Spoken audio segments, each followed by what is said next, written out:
신앙생활의 목적은 천국 가는 것입니다. 이 세상과는 질적으로 완전하게 다른 세계인 하나님의 나라에 들어가는 것이 성도가 이 땅에서 신앙생활하는 목적입니다.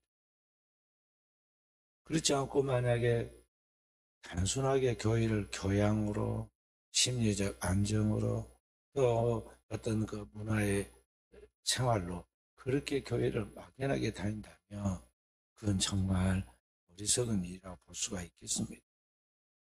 우리가 신앙생활에서 나아가는 그 근본된 목적은 바로 이 하나님의 나라에 들어가는 것입니다. 그래서 주님 우리에게 너희는 먼저 하나님의 나라와 의를 구하라고 삶의 우선순위를 잊지 말 것을 우리에게 가르친 것입니다. 그런데 바로 이 하나님의 나라, 천국에 들어가려면 반드시 우리가 알아야 할 것은 뭐냐면은 우리에게 죄가 없어야 한다는 것입니다. 하나님은 거룩하시고 그 거룩하신 하나님에 들어가서 하나님과 함께 할 사람은 거룩한 백성이야만 합니다. 그래서 우리 이 땅에 살아가는 사람이 하나님의 나라 바라보고 나아갈 때는 이 죄의 문제를 해결해야 하는데 그 죄를 사함받기 위해서 먼저 우리가 선행해야 할 것은 우리가 진정한 회개가 있어야 한다는 것이죠. 교회에 나와서 우리가 하나님 앞에 예배를 드리는 가운데 거짓없는 진정한 회개가 있어서 그 회개하는 가운데 하나님께 드리는 그 기도, 눈물의 기도가 하나님께 상달돼야 돼. 하나님은 시편에 다윗의 노래를 통해서 우리의 눈물을 하나님께서 주의 방에 담는다 그랬습니다. 그 주님 앞에 우리의 거짓없는 그 눈물이 주의 방에 담게 되고 그렇게 해서 하나님의 그 기도하고 회개한 것이 연락될 때 그때 하나님께서 하나님이 이 땅에 우리의 구원을 위하여 보내신 하나님의 독생자 예수 그리스도 인류의 죄를 대신 짊어지고 영원한 속죄의 제물이 되신 예수 그리스도의 피가 우리의 모든 죄를 다 덮어주고 씻어주고 사해주는 것입니다. 그래서 그리스도 예수의 피는 우리를 영원토록 속죄하는 그러한 언약의 피이기 때문에 그리스도의 피의 속죄를 통해서 영원한 속죄를 이루사 성경 그렇게 말씀한 것입니다. 그 그리스도께서 우리의 모든 죄를 다 사했을 때 진짜 하나님이 내 죄를 사했노라 내 눈물이 연락되고 내가 진정한 회개를 통해서 그리스도의 피가 너의 모든 죄와 허물을 다 덮고 다 사했노라고 하나님께서 그에게 죄를 사했다는 하나님의 사인, 하나님의 그 표정이 뭐냐 하면은 성령의 선물입니다. 우리의 영혼 속에 하나님께서 내 죄를 다 내 피로 사했노라. 그것을 믿고 그 확신 속에서 담대하게 하나님의 자녀의 권세 있는 삶을 살아라 하고 우리에게 하나님께서 내려준 하나님의 선물, 그게 성령이다. 그게 성령의 선물이에요. 그래서 그리스도인들이 신앙생활에 나아가면서 예수를 믿는 것부터 시작해서 어느 순간에 자신의 죄인됨을 깨닫고 회개하는 것에서 그리스도 피로 그가 영원한 속죄를 이루는 그러한 보혈의 속죄를 통해서 하나님의 성령의 선물을 받기까지 이런 일련의 과정을 다 이루어가는 그런 것을 오늘 제가 뭐라고 이름을 붙였느냐, 성령의 회개라고 그랬어요. 모든 것이 성령으로 시작해서 성령으로 마치게 되는데 그 시작점이 뭐냐? 하나님 나라에 들어가는 출발이 뭐냐면 성령의 회개다. 마태복음 3장 17절에 주님은 복음을 전할 때 뭐라고 말씀해요? 회개하라, 천국이 가까웠느니라. 하나님의 나라가 우리에게 임하고 하나님 우리에게 하나님 백성을 우리를 부르십니다. 그리고 그 하나님 나라에 우리를 반드시 들어가게 만드는데 그 선행사가 뭐냐? 그 선행 조건이 뭐냐? 회개예요. 회개하라, 천국이 가까웠느니라. 근데 그 회개가 인간의 인력으로 안 된다는 것이죠. 도덕과 윤리와 철학으로 안 됩니다. 수양과 교양을 쌓아가지고 아무리 해도 안 됩니다. 이게 하나님의 성령이 우리에게 감동 감화하고 우리 안에서 우리의 죄악을 깊이 깨닫고 그 하나님 앞에서 철저하게 내 죄를 내가 버리려고 하나님 앞에 할 때 하나님이 우리 연약함을 도와주십니다. 우리의 생각과 내리 속에 하나님 뜻이 무엇이며 어떻게 살아야 하며 그런 가운데 내가 어떻게 이 죄악된 삶을 끊어야 하는 것에 대한 철저한 그러한 깨우침, 뉘우침, 그리고 그런 것들에 대한 결단, 이런 생각의 정리, 그러한 삶을 통해서 새롭게 출발할 것에 힘을 성령이 주시는데, 이러한 일련의 과정을 성령이 하신다 이 말이죠. 그래서 그런 모든 것들이 성령으로 되어지는데, 이 성령에 의한 회개가 성도에게는 있어져야 하는 것입니다. 그런 의미에서 오늘 우리 사랑하는 성도도 우리 자신에게 물어야 돼요. 나는 진정으로 성령으로 회개한 사람인가? 성령으로 거듭나서 하늘에 속한 백성이 되었는가? 주님을 진짜 믿고 영접하는 사람은 하나님의 자녀가 되는 권세를 주었다 말씀하시고, 나를 믿는 너에게는 주님이 하신 것 똑같이 주님이 한 그 사건이 일어나는데, 더러운 귀신을 쫓아내고 병든 자의 손 얹으면 낫고 죽은 자가 살아나게 되고, 이런 일련의 역사가 그리스도 예수께서 하신 것 같이 그리스도 예수 이름으로 이루어진다고 했어요. 왜냐하면 그 하나님의 자녀이기 때문에. 그런데 과연 내가 하나님의 사람으로서 주의 성령의 음성을 듣고 땅에 살고 있지만 하늘에 속한 백성의 권세를 가지고 이 땅에서 그렇게 권세 있는 삶을, 능력 있는 삶을 오늘 살아가고 있느냐는 것이죠. 그래서 그러한 것에 우리는 신앙적으로 우리 자신을 조명해 볼 줄 알아야 돼. 세상은 날이 갈수록 타락하고 오늘날 이 세상을 정화시키는 그러한 소금과 같은 역할이 교회고, 오늘 우리가 이 어둠을 밝히는 빛과 같은 역할이 교회인데, 과연 교회에서 또 오늘의 성도들이 신앙생활을 하면서 이 사회 속에 그렇게 하고 있느냐는 거죠. 방송에 보면은 예배 드리는 사람이 그렇게 많고 찬란하게 아주 폼나게 예배도 드리고 기독교인들 그렇게 많은 것 같은데, 삶의 자리 현장에서 보면 제대로 신앙생활을 하는 그리스도인에서 그런 능력 있는, 영역 있는 거룩한 삶을 살아가면서 세상을 이끌어가는, 리드하는 그런 신자가 확실히 우리의 삶 속에서 보이느냐 하는 것이죠. 문제가 뭐냐면은 오늘 우리가 진정한 성령의 회개를 통하여 확실한 은혜를 받고 신앙 안에서 영적 성숙과 성화를 통해서 그리스도의 장성한 하나님의 십자가의 군사가, 하나님의 전신갑주로 무장한 영적인 사람이 사실은 적다는 것이죠. 드물다는 거예요. 그런 사람이 오늘의 이 시대에 있어져야겠어요. 누가 되라고 요구하기 전에 바로 우리가 돼야겠다는 것이죠. 주님은 그 사람을 찾고 있어요. 온 땅을 두루 감찰해요. 전심으로 자기를 행하는 사람, 참으로 예배하는 사람, 성령 안에서 진리로 참 예배하는 사람, 그 사람에게 주님은 능력을 베푸신다고 했어요. 그 사람을 통해 일하신다는 것. 오늘 하나님의 말씀 본문에 보면 이스라엘 위대한 대선지자 이사야의 그러한 하나님의 부름받은 소명 이야기가 나옵니다. 이사야 선지자가 처음부터 대선지자로서 크게 하나님의 영광을 드리는 것은 아닙니다. 이 사람은 제사장입니다. 그 습관에 따라 성전에 들어가서 이렇게 제사 드리고 또 기도도 합니다. 어느 날은 그 나라의 왕이 우시야 왕이 죽고 나라가 위험한 불안감에 쌓여 있습니다.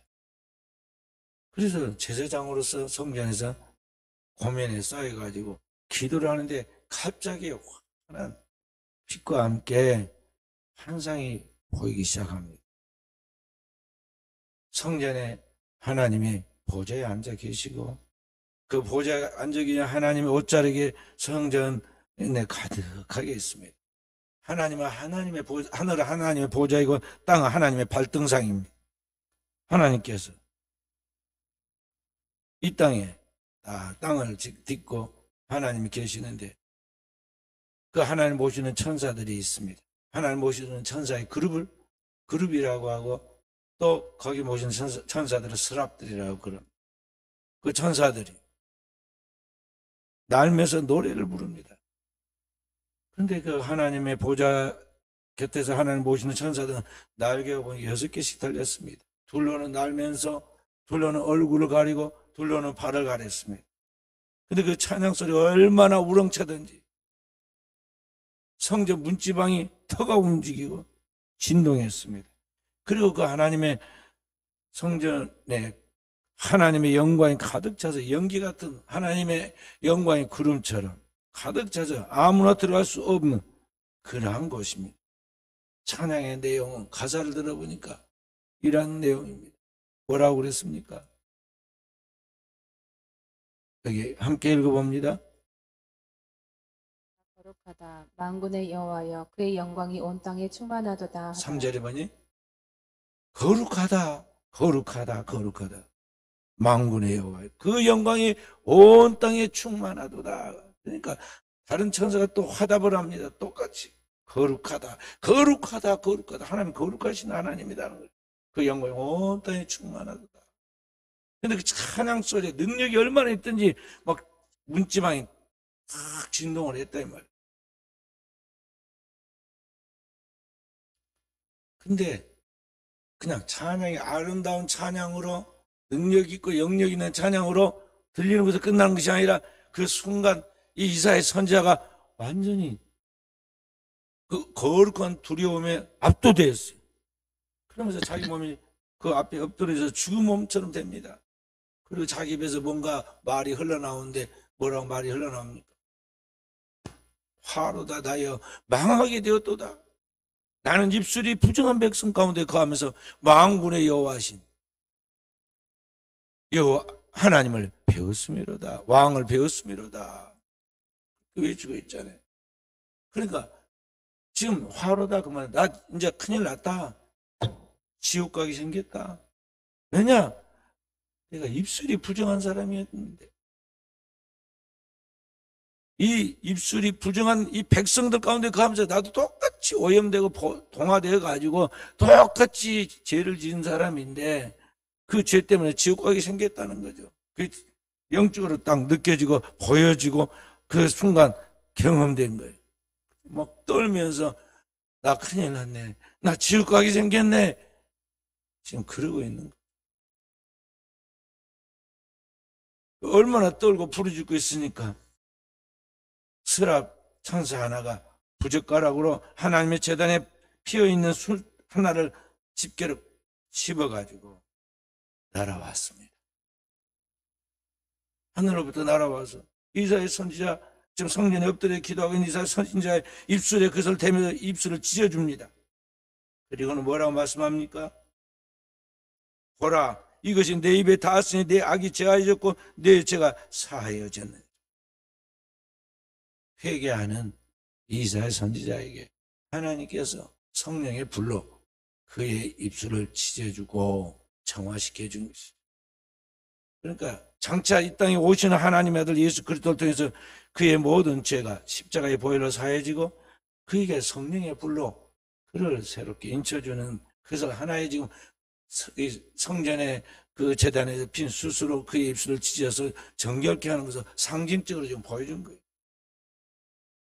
그런데 그걸로 끝나지 않고 그때부터 이사야 선지자가 거듭나 버렸어요.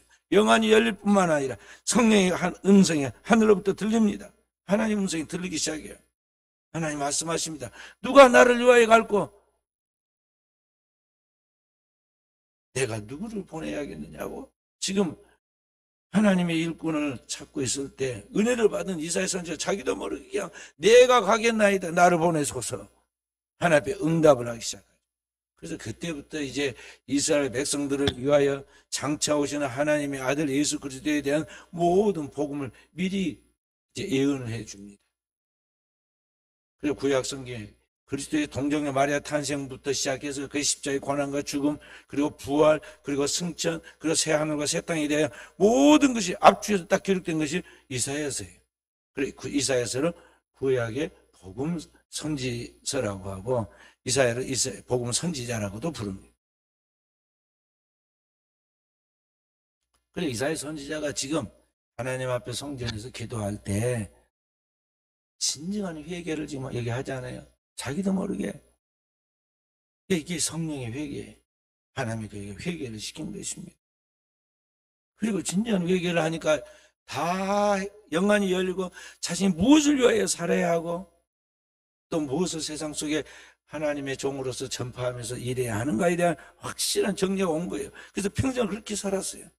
우시아 왕부터 시작해서 히스기야 왕까지 4대 왕에 걸쳐서 하나님 말씀을 대언하고 이스라엘 구원을 위하여 복음을 전하면서 일을 합니다. 장차 오시는 그리스도에게 천하 만민을 구원하는 그 예언까지 다 하지만은 실제로 자신의 몸으로 활동하는 것은 이 4대 왕에 걸쳐서 해요. 그 다음에 5대 다섯 번째 거치는 그 왕이 므낫세 왕이 악독한 왕인데 그 때문에 그 죄 때문에 이 이스라엘 나라 유다도 바벨론 포로가 돼요. 근데 그때 이 왕이 므낫세를 잡아다가 하나님의 말씀을 예언한 거 듣기 싫다고 그를 잡아다가 톱으로 이렇게 썰어가지고 그리고 그 산채 사람을 톱으로 잘라가지고 죽였어요. 그렇게 순교당한 거죠. 그러나 그는 죽지 않고 주님의 영원한 부활의 생명이 있는 걸 알기 때문에 두려워하지 않고 당당하게 순교했습니다. 그리고 오늘을 사는 그리스도에서의 저와 우리 성도들이 우리의 회개가 그냥 어린아이가 엄마 아빠에게 투정 부리는 것 같이 거짓말로 눈물 흘리고 그렇게 그 자기 원하는 요구를 받는 식의 그렇게 신앙생활을 자기중심적으로 인본주의로 살았더라도 이제 우리의 신앙은 육에서 시작해서 영으로 바쳐야 돼요. 성령의 사람이 되어야 합니다. 우리의 기도도 하나님 앞에 거짓 없는 그런 진정한 기도, 성령에 사로잡힌 영적인 회개를 통해서 오늘 이러한 하나님의 은혜의 사람이 되어야 한다는 것입니다. 구약 시대 다윗 왕 때 다윗 왕이 하나님의 은혜를 많이 받고 이스라엘 왕이 되었죠. 나라가 번영하고 튼튼했습니다. 그러다가 다시 중간에 타락하게 되고 그 죄의 열매로 자기 자녀인 사랑하는 자녀가 반란을 일으키잖아요. 압살롬이 반역을 해서 다윗이 한 번도 전쟁에 지지 않았는데 쫓겨가지고 그 예루살렘 왕궁 다윗성이라 부르는 예루살렘 왕궁을 버리고 도망을 칩니다. 기드온 시내를 건너서 요단강을 건너서 저 멀리 이방 땅으로 내쫓깁니다. 얼마나 급하고 다급했던지 맨발을 벗고 뛰어가고 있어요. 그 모습이 얼마나 초라했겠어요. 그렇게 막 살기 위해서 황급하게 도망을 가고 있는데 한 사람이 쫓아오면서 빗들길을 막 쫓아오면서 다윗을 조롱을 합니다. 다윗을 향하여 비루한 자여 피 흘린 자여 가라 가라 막 하면서 왕을 엄청 조롱하고 모욕해요. 얼마나 듣기가 싫어가지고 다윗을 모신 장군 중에 아주 유능한 30인 중에 들어가 있는 유능한 장수 중에 우두머리인 아비새가 내가 가서 단칼을 내 그게 목을 치겠습니다. 다시 그러지 마라 그랬어. 그의 수욕으로 내가 배를 불려야 하나님이 나를 긍휼히 여기실 것이다. 그럴 때 하나님 나를 저주하라 하시니 내가 그걸 다 받아들이겠다고 회개하는 거예요. 근데 여기 시므이라는 사람인데 베냐민 지파 사람이에요. 그러니까 이스라엘의 왕족이죠. 사울 왕이 왕일 때는 베냐민 지파이기 때문에 그들이 왕족의 사람들인데 유다 지파인 다윗이 왕이 돼가지고 있으니까 속으로 불만이었던 거죠. 근데 마침 이제 다윗이 완전히 끝났다고 했어요. 저렇게 맨발로 뛰어서 도망을 치고 자기 아들한테 쫓겨갈 정도로 무능한 존재가 됐으니까 다시는 이제 안 될 것이다 생각한 거예요. 그래서 마구 쫓아가면서 조롱하고 마음에 있는 쌓인 분노, 괴로움 막 그런 것들을 막 쏟아낸 겁니다. 근데 어떻게 됩니까? 다시 그 쫓겨나는 데서 다시 돌아옵니다. 다시 용사들이 일어나서 압살롬의 반란을 잠재우고 그리고 다윗 왕을 다시 옹립해 가지고 이스라엘 땅으로 그리고 예루살렘으로 돌아오려고 딱 돌아온다는 소문이 들리자 그 아까 고함을 지르고 조롱을 했던 시므이가 다시 돌아왔어요. 그리고 요단강을 건너기 전에 다윗에 와서 잘못했다고 회개를 합니다. 혼자 온 것이 아닙니다. 베냐민 지파 1000명을 데리고 와가지고 제가 죽을 죄를 졌습니다. 제 죄를 용서해 주십시오. 용서해주면 안 되는 사람이거든. 왜 그래요? 왕을 못 오겠어요. 지금도 아니고, 지금은 막 대통령을 마음대로 조롱도 하고 그러지만은, 옛날에는 그랬다면 국가 원수를 못 오겠기 때문에 바로 처형이야. 또, 여기가 베냐민 지파란 말이죠. 지금 다윗을 몰아내고 그들이 다시 옛 영화를 회복하려고 하는, 쉽게 말해서 반역에 동조한 사람들이란 말이에요. 그런 사람들은 옛날에는 삼족을 멸했어. 어떤 그 민족에는 구족을 멸한 경우도 있었어. 근데 그 살려서는 안 될 사람인데 다시 돌아오니까 그가 납작 엎드려가지고 잘못했다고. 미련하고 어리석은 짓을 하였습니다. 제가 잘못한 줄 알기 때문에 이스라엘 민족 중에 제일 먼저 와서 잘못을 회개하니까 용서해 주십시오. 이거 자기 민족까지 데리고 와가지고 회개하니까 다시 너그럽게 용서를 해 주었습니다. 아비스가 또 나섭니다. 안 됩니다. 근성이 저러면은요, 또 언제 또 나올지 모르니까 처벌해버려야 합니다. 그러지 말라고. 꾸짖고는 다윗이 용서해서 보내줬어요. 그런데 나중에 다윗이 죽을 때 어떻게 하느냐? 솔로몬에게 살짝 유언을 합니다. 시므이는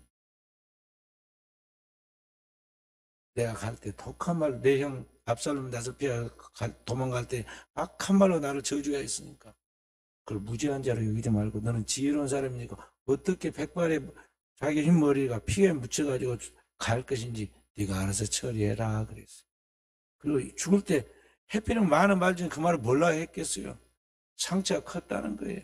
그리고 그 사람은 죄가 분명히 있다는 거죠. 처리를 해야 하는데 안 했다는 거죠. 왜 그냥 백성들의 마음에 민심에 동의할까 싶어가지고 다윗이 이미지 관련이라고 안 했는데 그 죄가 없는 거 아니다는 거죠. 시므이는 거짓 회개를 했어요. 진짜 우리는 회개를 안 했던 것이. 다윗이 모르는 게 아닙니다. 알기 때문에 그걸 처벌하라고 그래요. 솔몬이 그 이야기를 듣고는 자기 이제 아버지 초상 치르고 2대 왕이 이제 다윗을 이어서 그 다음 왕이 되잖아요. 왕이 되어서 어떻게 합니까? 3대 왕이죠. 3대 왕. 이스라엘 3대 왕이 되어가지고 시므이를 부릅니다. 부르고는 이야기는, 자, 내 아버지가 이래저래 할 때 독한 말로 저주를 했는데 그거 기억나지? 아, 그때 제가 잘못했습니다. 그래, 나 다른 말 않겠다. 내가 사는 땅에, 내 지파가 사는 베냐민 지파가 내 동네에 평안히 잘 살아라 끝까지. 그건 한 가지 분명하게 내가 말한다. 그 너가 사는 그 지역을 벗어나서 만약에 다른 곳으로 가는 날에는 너는 그날로 내 생명이 끝나는 줄 알아라.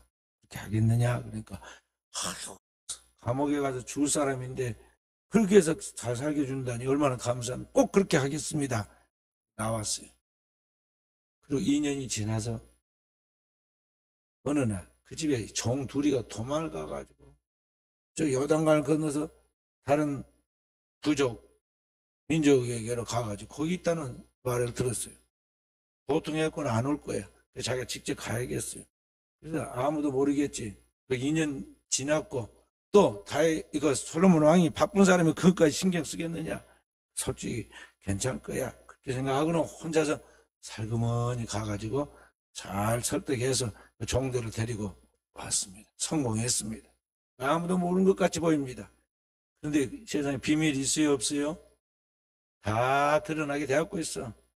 솔로몬이 막 부릅니다. 너 왜 이렇게 약속했는데 지키지 않았느냐? 네가 분명하게 그 약속 지키겠다 하지 않았느냐? 내가 내 말로 만약 그 약속 어기면 죽는다고 말했어요. 내 말대로 너는 죽어야 한다. 그리고 거짓된 회개의 결과입니다.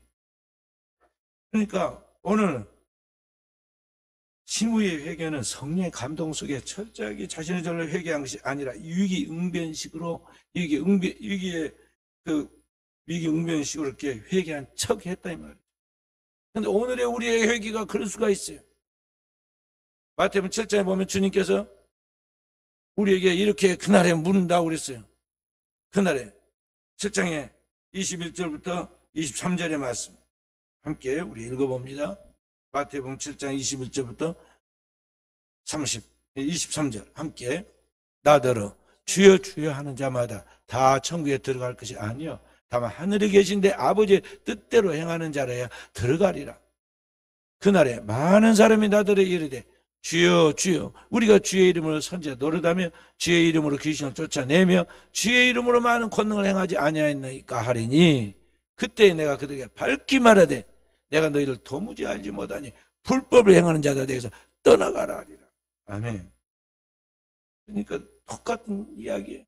오늘 우리가 이 땅에서 회개한다고 그러고 주여 주여 하고 했지만은 하나님 불꽃 같은 하나님의 눈으로 우리의 심령과 폐부를 관찰해요. 감찰하시고 살펴가지고 이게 진짜 기도 하나님 앞에 성령에 하는 회개를 통해서 그 기도가 하나님의 주의 병이 담겨서 연락된 회개인지 아니면 회개한 척하고 그렇게 이 땅에서 자기의 영리와 목적을 위해서 기독교 종교를 이용하고 살았는지 하나님은 그날에 평가한다는 것이죠. 그리고 결국에 가서는 이 땅에 자기가 쌓고 쌓는 모든 이 땅의 부귀와 영화와 명예 다 하나님께서 헛되게 만들 뿐만 아니라 그날에 내가 널 모른다 하더라 하리라 그러면서 불법을 행한 자를 다 음부에 떨어뜨리는 거예요. 영원한 불못으로 들어가. 지옥에 들어가라는 거예요. 그래서 우리는 이 시대 신앙생활 할 때 그냥 교회 다니는 척하고 신앙생활 하는 척하고 우리가 회개하는 척 이게 아니에요. 하나님 나라 들어가기 전에 반드시 회개해야 하는데 그 회개가 하나님의 성령에 사로잡혀서 우리의 거듭남에서부터 시작해서 하나님 성령의 은사를 받아서 성령으로 살고 성령을 행하는 영적 사람으로 변화하고 성화되고 도약하기까지. 그래서 그리스도에서 세상에 어둠의 빛을 비추듯이 이 썩어가는 세상에 소금으로 정화시키듯이 능력 있는 삶을 살아가도록 주님은 우리를 부르시고 오늘 우리를 주님의 진정한 제자로 삼으시고 있다는 것을 알아야겠어요. 그래서 진정한 제자는 그냥 대충 해서 되는 것이 아니라 만들어져 간다고 그랬어요. 그냥 태어나는 것이 아니라 운 좋아서 되는 게 아니라 진정한 제자는 하나님의 교회를 통해서 하나님의 십자가의 군사로 훈련돼서 만들어져 가는 거예요. 왜 교회에서 예배를 반복해서 드리느냐? 왜 교회에서 주일을 성수하는데 반복해서 성수하느냐? 왜 교회에서 또 제자 훈련을 통해서 자기 자신을 관리하고 무장하고 검토하느냐? 우리가 영적인 하나님의 사람으로 자라가도록 하기 위해서 그렇게 훈련을 하는 거예요. 그런데 오늘을 살아 우리가 과연 그런 영적인 그런 스텝을 받고 있는가? 우리 자신을 늘 점검해야 돼요. 이 육신의 소욕은 자꾸만 좀 더 자자, 좀 더 졸자, 손을 먹고 좀 더 눕자 그러고 먹고 마시고 즐기자고 그러고 이 땅이 전부인 것 같이 이 땅이 내가 최고가 되라, 내가 영화를 누려라, 내가 하나님처럼 영광을 누리라 그렇게 우리를 충동하고 격동하고 시험해요. 속지 말아요. 우리 안에 하나님께서 복음을 통해 거듭나게 하여 우리에게 주어진 하나님의 생명이 있는데 그 영의 사람을 속사람을 영적으로 성화시키고 성장시키고 자라도록 하는데 최고의 노력을 다해야 한다는 거죠. 마음을 다하고 뜻을 다하고 성품을 다하고 힘을 다해요. 하나님의 은혜를 삼하고 하나님의 나라를 삼하고 하나님의 영광을 따라가려고 해야 한다는 것이죠. 아무리 시대가 세속화되고 타락하고 홍수처럼 모든 것을 휩쓸어 가도 그리스도인은 하나님의 하늘에서 간 영의 사람들이에요. 하나님의 자녀라는 것이죠. 정신을 바짝 차리고 주의 몸된 교회에서 하나님 앞에 주의 종을 이끄는 목자의 음성을 듣고 목자의 발걸음을 들으면서 그 지팡이 끝을 보고 따라가야 돼요.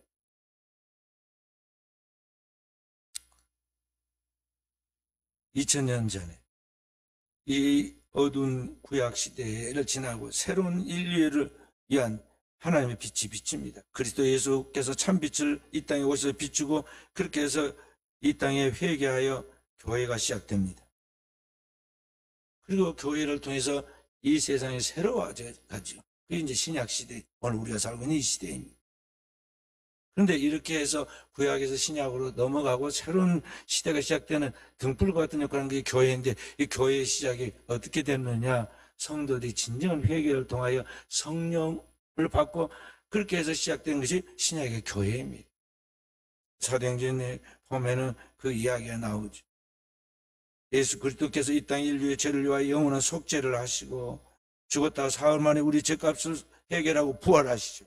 그래서 승천하신 후 500여 성도들이 그 부활의 증인인데 그중에 120명 정도가 마가의 다락방에 모여서 주님의 말씀을 생각하면서 주야로 기도합니다. 그런데 그때가 어느 때냐면 이 유대인의 6월절이라는 그 맥주제라는 절기예요. 맥주제는 다른 것으로 말하면 오순절이라고 불렀어요. 이 오순절에 마가의 다락방에 모여서 그 제자들이 하나님 앞에 진짜 기도를 합니다. 그때는 그 전에는 기도하는 흉내만 냈는데 따라다니면서 이제 예수님이 부활 승천하셨고 분명한 그리스도 우리 죄를 위하여 죽고 사흘 만에 부활하고 승천한까지 눈으로 딱 봤기 때문에 여기 분명한 하나님 나라가 있고 나도 그 하나님 나라에 가야겠다는 소망이 생기니까 정신이 바짝 들어가지고 기도를 거짓 없이 했어요. 열흘 만에 그 마가의 다락방에 성령이 임합니다. 오순절 날에 갑자기 그들이 모인 곳에 급하고 강한 바람 같은 소리가 들립니다. 성령의 운행입니다. 그리고 불에 같이 갈라지는 것이 저희의 눈에 보입니다. 주님께서 임재하시고 거기서 불꽃같이 그의 말씀을 전하는 그 형상이 불의 같이 나타난 거예요. 저희가 다 그날에 성령의 충만한 내적인 충만을 받아서 성령이 그 안에 역사하는데 이 영혼의 속사람이 말을 하기 시작해요. 성령의 그런 말을 하게 되는 그게 새 방언입니다.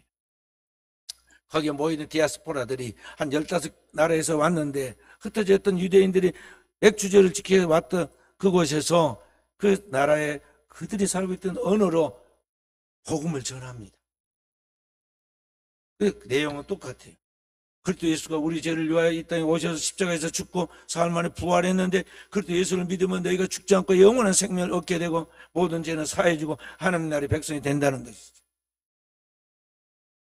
그리고 진짜 그리스도 앞에서 회개한 사람은 성령의 선물을 받아서 우리처럼 능력 있는 삶을 살게 된다는 것을 그들이 각각 증거하였어요. 그래서 그 들었던 청중들이 다 어떤 현상이 일어나냐? 똑같은 일이 재현됩니다.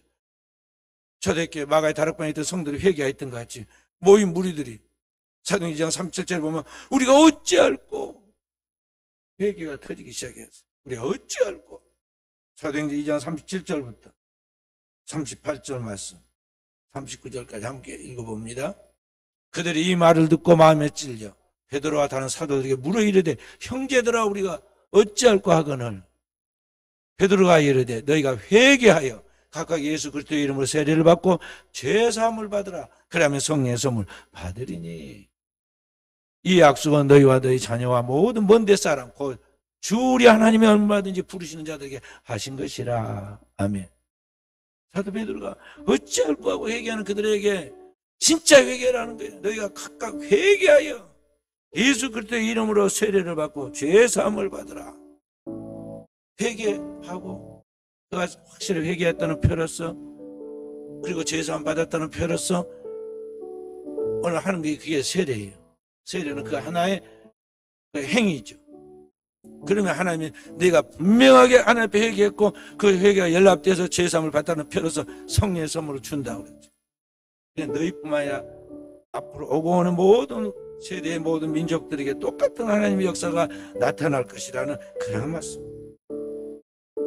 그렇게 해서 초대교회 마가의 다락방에 성령 받은 그 호수의 사람들이 은혜를 받고 복음을 전하니까 동서남북에 많이 퍼졌어요. 그래서 예루살렘에서 온 유대와 사마리아와 땅까지 내 증인이 되려 하나님의 말씀이 당대히 이루어져 버립니다. 그게 사도행전에 기록되어 있는데 그 이야기들을 우리가 알고 있죠. 그리고 그 2000년이 지나서 그 믿는 사람 중에 어떤 선교사 젊은 청년들 몇 사람이 우리 한국에 들어와서 복음을 전했는데 그게 우리 한국교회 복음의 시작이에요. 130년 전에 이 땅에 복음을 전하러 들어온 몇몇 젊은 사람들, 이 무지몽매한 이 조선 땅에 어리석은 민족에게 하나님의 복음을 전합니다. 얼마나 막막했겠어요. 얼마나 깝깝했겠어요. 그런데도 하나님을 믿고 하나님의 약속의 말씀 믿고 와서 복음을 전했어요. 그래서 우리 한국교회가 깨진 것입니다. 1885년에 복음의 이 땅에 처음 시작됐는데 1901년에 우리 한국의 장로의 신학대학이 설립됩니다. 말일 신학대학이지 학생은 7명밖에 안 됐어요. 7명의 한국인 신학생들을 기릅니다. 그리고 1907년에 최초의 목사가 7명이 나오게 되는데, 그러기 전에 한국 교회가 한 30만 정도 그때 기독교인이 생겼는데, 문제는 그냥 복음을 전해서 믿는 정도이고, 믿고 생활에 조금 변화가 있을 정도이지 폭발적이지 못했어요. 그러다 1903년에 선교사들이 원산에 모여서 사경회를 합니다. 쉽게 말해서 자기 단합대회 겸 이제 지금 하나님 말씀으로 묵상하는 시간을 가져요.